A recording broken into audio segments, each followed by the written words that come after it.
Here's your daily dose of history. These events happened on June 3rd.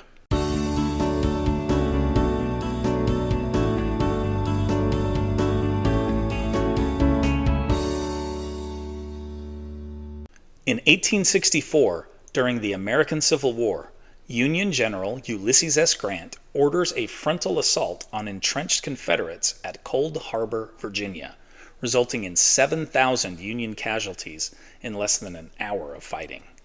Grant considers it his greatest mistake of the war. In 1937, nearly 6 months after abdicating the throne, the Duke of Windsor, formerly King Edward VIII of Great Britain and Northern Ireland, marries Wallis Warfield, a recently divorced American socialite, at the Château de Candé in France. Although better known to the public by her married name, Wallis Simpson, she had changed her surname back to Warfield after her divorce from her second husband, Ernest Simpson. Edward VIII's younger brother was proclaimed King George VI after Edward's 325-day reign ended. George VI is succeeded by his daughter, Elizabeth II, 15 years later. In 1964, civil rights leader Martin Luther King Jr. makes a visit to Arizona, giving a brief speech at the Tanner AME Church in downtown Phoenix, and a longer speech to 8,000 people at Arizona State University's football stadium in Tempe.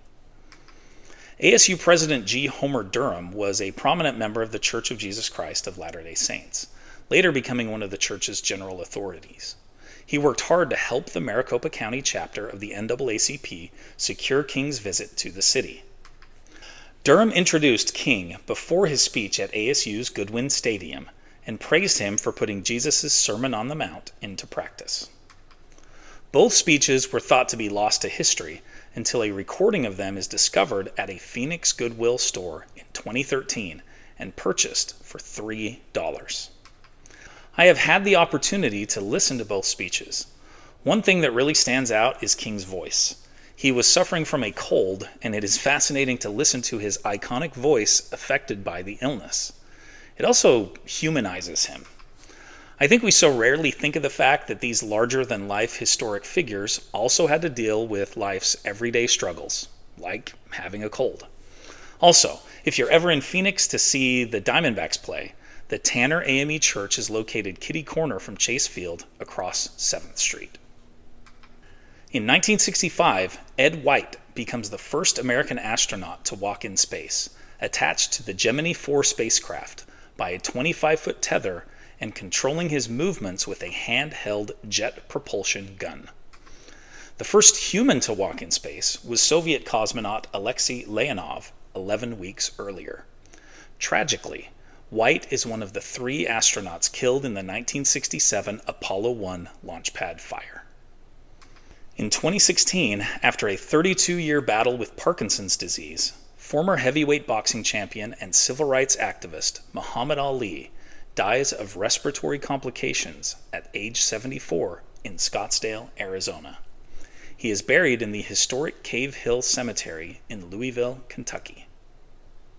I'd like to also today wish a very happy birthday to my amazing brother, Mike. Happy birthday. Please remember to check out Today in History in my Teachers Pay Teachers store. There's a link in the description. Also, I'd love to know what you think. Which of these events did you find most interesting? Let me know in the comments. Also, please be sure to like and subscribe. It really helps the Learn with Mr. Lewis channel.